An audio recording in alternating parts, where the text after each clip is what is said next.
ഏറ്റവും സിമ്പിളായിട്ടും പെർഫെക്റ്റായിട്ടും sleeves cut ചെയ്യുന്നൊരു മെത്തേഡാണ് കേട്ടോ നമ്മളിന്ന് പറയുന്നത്. ഒരുപാട് ഇക്വേഷൻസോ കാര്യങ്ങളോ ഒന്നുമില്ലാതെ സിമ്പിളായിട്ട് നമുക്കിത് പറഞ്ഞു പോകാം കേട്ടോ. അപ്പോൾ ഞാനിവിടെ ലൈനിങ് മെറ്റീരിയലാണ് എടുത്തേക്കുന്നത്. 4ആയിട്ട് മടക്കിയിട്ടേക്കുവാണ്. 4ആയിട്ട് മടക്കിയിട്ടതിൻ്റെ വീതി എങ്ങനെ എടുത്തെന്ന് ഞാൻ പറയാവേ. ഇവിടെ ഫോൾഡഡ് സൈഡാണ്, 2 ഫോൾഡഡ് സൈഡ്. ബാക്കി രണ്ടും ഓപ്പൺ സൈഡാണ്. ഇതേപോലെ 4 ഓപ്പൺ സൈഡുണ്ട്. ഇവിടെയും ഓപ്പൺ സൈഡാണ്. ഈ 4ആയിട്ട് മടക്കിയിട്ടതിൻ്റെ വീതി 9.25 ഇഞ്ചാണ് ഇപ്പം ഞാൻ എടുത്തേക്കുന്നത്. അത് എടുത്തത് എൻ്റെ കറക്റ്റ് ഫിറ്റായിട്ടുള്ളൊരു ഡ്രസ്സിൻ്റെ മെഷർമെൻ്റ് അനുസരിച്ചാണ് എടുത്തത്. പിന്നെ സ്ലീവിൻ്റെ ലെങ്ത്ത് നമുക്ക് പറയാം. അപ്പോൾ ഇതിൻ്റെ വീതി 9.25 ഇഞ്ചാണ്. ഞാനിപ്പോൾ ഒരു റെഡിമെയ്ഡ് ടോപ്പാണ് എടുത്തേക്കുന്നത്. എനിക്ക് കറക്റ്റ് ഫിറ്റായിട്ടുള്ളൊരു ടോപ്പ്. അതിൻ്റെ മോശം വശമാണിത്. മോശം വശത്ത് സ്ലീവ്സ് അറ്റാച്ച് ചെയ്തേക്കുന്ന ഭാഗമുണ്ടല്ലോ, അതിൽ ഒരു 1/4 ഇഞ്ച് മാറിയിട്ട്, അതായത് സ്ലീവ്സ് അടിച്ചേക്കുന്ന സ്റ്റിച്ചില്ലേ, അവിടെയാണ് ടേപ്പ് വയ്ക്കുന്നത്. ഏറ്റവും അറ്റത്തല്ല, ഒരു 1/4 ഇഞ്ച് അകത്തേക്ക് മാറിയിട്ടാണ് ടേപ്പ് ഇതുപോലെ വെച്ച് നോക്കി അളന്ന് നോക്കുന്നത്. അപ്പോൾ നമുക്കിത് ഇതേപോലെ 9.25 ഇഞ്ചാണ് കിട്ടുന്നത്. അപ്പോൾ നമ്മൾ 4ആയിട്ട് മടക്കുന്ന തുണിയുടെ വീതി 9.25 ഇഞ്ച്, അങ്ങനെയാണ് ഞാനത് എടുത്തേക്കുന്നത്. നിങ്ങൾ റെഡിമെയ്ഡ് ടോപ്പ് തന്നെ എടുക്കണമെന്നൊന്നും ഇല്ല കേട്ടോ. നിങ്ങൾ ഏത് ടോപ്പിനാണോ സ്ലീവ്സ് ചെയ്യാൻ പോകുന്നത് ആ ടോപ്പിൻ്റെ അളവ് വെച്ച് അങ്ങ് ചെയ്താൽ മതി. അതിപ്പോൾ നമ്മൾ 9.25 ഇഞ്ച് അങ്ങനെ എടുത്തിട്ടുണ്ട്. ഇനി നമ്മൾ മാർക്ക് ചെയ്യുന്നതിന് മുന്നേ ആയിട്ട് ഒരു ഇഞ്ച് അവിടെ ഏറിയും കുറഞ്ഞിരിക്കുന്നുണ്ട് ആ സൈഡിൽ. അപ്പോൾ അത് കയ്യിൽ കിട്ടാതിരിക്കാൻ വേണ്ടിയിട്ട് ഒരു സ്ട്രെയിറ്റ് ലൈൻ വരയ്ക്കുവാണ്. ഇതുപോലെ 2 സൈഡിലും ഒരു 1/2 ഇഞ്ചോ 1 ഇഞ്ചോ മാർക്ക് ചെയ്തിട്ട് ഒരു സ്ട്രെയിറ്റ് ലൈൻ വരയ്ക്കുവാണ്. അവിടെ നിന്നാണ് പിന്നെ നമ്മൾ ബാക്കി സ്ലീവ്സിൻ്റെ മാർക്കിങ് ചെയ്യുന്നത്. അതിൻ്റെ അറ്റത്ത് തുണി കുറച്ച് ഏറിയും കുറഞ്ഞുമായിരിക്കുന്നത്, അതാണ് ഞാൻ അങ്ങനെ സ്ട്രെയിറ്റ് ലൈൻ വരച്ചത്. ഇനി നമ്മൾ മാർക്ക് ചെയ്യാൻ പോകുന്നത് സ്ലീവിൻ്റെ ലെങ്ത്താണ്. ഞാനിപ്പോൾ മുട്ടിന് പൊക്കത്ത് നിൽക്കുന്ന സ്ലീവാണ് എടുക്കുന്നത്. അപ്പോൾ എനിക്ക് 9 ഇഞ്ച് മതി സ്ലീവിൻ്റെ റെഡി ലെങ്ത് എന്ന് പറയുന്നത്. പക്ഷേ അതിൻ്റെ കൂടെ നമ്മൾ 1.5 ഇഞ്ച് തയ്യൽ തുമ്പ് ആഡ് ചെയ്യണം. 1 ഇഞ്ച് താഴെ മടക്കി അടിക്കാനും 1/2 ഇഞ്ച് ഷോൾഡറുമായിട്ട് അറ്റാച്ച് ചെയ്യാനും.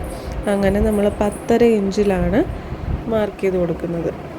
ഇതേപോലെ 2 സൈഡിലും 10.5 ഇഞ്ച് മാർക്ക് ചെയ്ത് കൊടുത്തിട്ട് അവിടെയും നമ്മളൊരു സ്ട്രെയിറ്റ് ലൈൻ വരയ്ക്കുവാണ്. ആം ഹോളിൻ്റെ മെഷർമെൻറ്റും കുഴിച്ച് വരയ്ക്കുന്നതിൻ്റെ മെഷർമെൻറ്റൊക്കെ ഇക്വേഷൻ വഴി കണ്ടെത്തുന്നതും ഉണ്ട് കേട്ടോ. അങ്ങനെയൊക്കെ വേണമെങ്കിലും ചെയ്യാം. അതിപ്പോൾ കൺഫ്യൂഷൻ ആവണ്ടല്ലോ എന്ന് ഓർത്തിട്ടാണ് ഞാനിപ്പോൾ സിമ്പിളായിട്ട് ഇങ്ങനെ പറഞ്ഞു പോകുന്നത്. ഇനി നമുക്ക് സ്ലീവ് ഓപ്പണിങ് എത്രയാണെന്നാണ് കേട്ടോ നോക്കുന്നത്. നമുക്ക് കൈയുടെ അടിവശത്ത് ഇതുപോലെ ടേപ്പ് കുറച്ച് ലൂസാക്കിയിട്ട്, കറക്റ്റ് ടൈറ്റായിട്ട് വയ്ക്കരുത്, കുറച്ച് ലൂസാക്കിയിട്ട് ഇതുപോലെ വെച്ച് നോക്കുമ്പോൾ എനിക്ക് 10 ഇഞ്ചാണ് കിട്ടുന്നത്. അതിൻ്റെ പകുതി 5 ഇഞ്ചും അതിൻ്റെ കൂടെ 1 ഇഞ്ച് ലൂസിങ്ങും, 1 ഇഞ്ചോ 3/4 ഇഞ്ചോ അത് നിങ്ങളുടെ ഇഷ്ടമാണ് കേട്ടോ. 3/4 ഇഞ്ചായാലും കുഴപ്പമില്ല. ഞാൻ 1 ഇഞ്ച് എടുത്തിട്ടുണ്ട്. പിന്നെ നമ്മൾ ആ മാർക്ക് ചെയ്ത സ്ട്രെയിറ്റ് ലൈനിൽ നിന്ന് നേരെ താഴത്തേക്ക് ഒരു 3.5 ഇഞ്ച് ഓൾമോസ്റ്റ് എല്ലാവർക്കും 3 ഇഞ്ച് അല്ലെങ്കിൽ 3.5 ഇഞ്ച്, അതാണ് കേട്ടോ എല്ലാവരും മാർക്ക് ചെയ്യുന്നത്. എന്നിട്ട് ആ ലൈനിൽ കൂടി ഒരു സ്ട്രെയിറ്റ് ലൈൻ, അല്ല ആ പോയിന്റിൽ കൂടി ഇതേപോലെ ഇങ്ങേറ്റത്തേക്ക് ഒരു സ്ട്രെയിറ്റ് ലൈനും വരയ്ക്കണം. എന്നിട്ട് അതിൻ്റെ സെൻറ്റർ മാർക്ക് ചെയ്തിരിക്കണം. ഫ്രണ്ടിലെ ആം ഹോളും നമുക്ക് വരയ്ക്കണം, ബാക്കിലെ ആം ഹോളും വരയ്ക്കണം. ഫ്രണ്ടിലെ ആം ഹോൾ നമ്മൾ കുറച്ചുകൂടി കുഴിച്ചിട്ടാണ് വരയ്ക്കുന്നത്. അപ്പോൾ ആദ്യം ബാക്കിലെ ആം ഹോളാണ് വരയ്ക്കുന്നത്. ബാക്കിലെ ആം ഹോൾ വരയ്ക്കാൻ വേണ്ടിയിട്ട് ഈ ലൈനിൻ്റെ ഏകദേശം പകുതി അതിൻ്റെ സെൻറ്ററിൻ്റെ അവിടെയായിട്ട് അകത്തേക്ക് ഒരു 1/4 ഇഞ്ച് ഇതുപോലെ മാർക്ക് ചെയ്ത് കൊടുത്തിട്ടുണ്ട്. ആ 1/4 ഇഞ്ചിൽ കൂടിയിട്ട് വേണം നമ്മൾ കർവ് വരയ്ക്കാനായിട്ട്. ഈ കർവ് വരയ്ക്കാനുള്ള സ്കെയിലൊക്കെ ഉണ്ട് കേട്ടോ. അങ്ങനെ വെച്ച് നമുക്ക് സുഖമായിട്ട് വരയ്ക്കാം. ഞാനിപ്പോൾ അതൊന്നും ഇല്ലാണ്ട് മാർക്ക് ചെയ്യുന്നതേ ഉള്ളൂ. ഇനി അടുത്ത ഈ ലൈനിൻ്റെ സെൻറ്ററിൻ്റെ അവിടെയായിട്ട് ഒരു 1/2 ഇഞ്ച് പുറത്തേക്ക് മാർക്ക് ചെയ്ത് കൊടുത്തിട്ടുണ്ട്. എന്നിട്ട് അതും ഒരു കർവ് പോലെ വരയ്ക്കുവാണ്. ഇതാണ് നമ്മുടെ ബാക്കിലെ ആം ഹോൾ എന്ന് പറയുന്നത്. ഇത്രയേ ഉള്ളൂ. ഇതാണ് നമ്മുടെ ബാക്കിലെ ആം ഹോൾ. ഇനി ഫ്രണ്ടിലെ ആം ഹോൾ വരയ്ക്കണം. അതിന് മുമ്പ് ഞാനിത് നമ്മൾ യോജിപ്പിച്ച് വെച്ചതേ ഉള്ളൂ കേട്ടോ. ഫ്രണ്ടിലെ ആം ഹോൾ കുറച്ചുകൂടി കുഴിച്ചാണ് വരയ്ക്കേണ്ടത്. അപ്പോൾ അതിൻ്റെ സെൻറ്ററിൽ നിന്നൊരു 1/4 ഇഞ്ച് കൂടി പുറത്തേക്കൊരു പോയിൻ്റ് ഇട്ട് കൊടുക്കണം. സെൻറ്ററിലായിട്ട് 1/4 ഇഞ്ച് കൂടി പോയിൻ്റ് ഇട്ട് കൊടുത്തിട്ട് അത് ഒന്നുകൂടി പുറത്തേക്ക് കുഴിച്ച് വരയ്ക്കുകയാണ് ചെയ്യുന്നത്. ഇതിപ്പോൾ സെൻറ്റർ നോക്കി ആ 1/4 ഇഞ്ച് പോയിൻ്റ് ഇട്ട് കൊടുത്തതാണ് കേട്ടോ. എന്നിട്ട് ഫ്രണ്ടിലെ ആം ഹോൾ ഇതേപോലെ കുഴിച്ച് വരയ്ക്കുന്നുണ്ട്. ഇത്രയേ ഉള്ളൂ നമ്മുടെ ആം ഹോളിൻ്റെ മാർക്കിംഗ് എന്ന് പറയുന്നത്. ആദ്യം നമ്മൾ ബാക്കിലെ ആം ഹോളിൽ കൂടിയിട്ടാണ് കേട്ടോ കട്ട് ചെയ്തെടുക്കുന്നത്.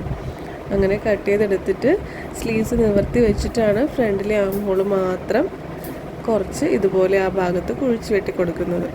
ഇനി ഇതിൻ്റെ മെഷർമെൻറ്റൊക്കെ കറക്റ്റ് ആണോ എന്ന് ടേപ്പ് വെച്ച് അളന്ന് നോക്കണം. അതേപോലെ തന്നെ ടോപ്പിലും നമ്മൾ അളന്ന് നോക്കിയിട്ടല്ലേ വെച്ചത്, അതുപോലെ തന്നെ തയ്ക്കുന്നതിന് മുന്നേ ആയിട്ടും ടേപ്പ് വെച്ച് അളന്ന് നോക്കണം.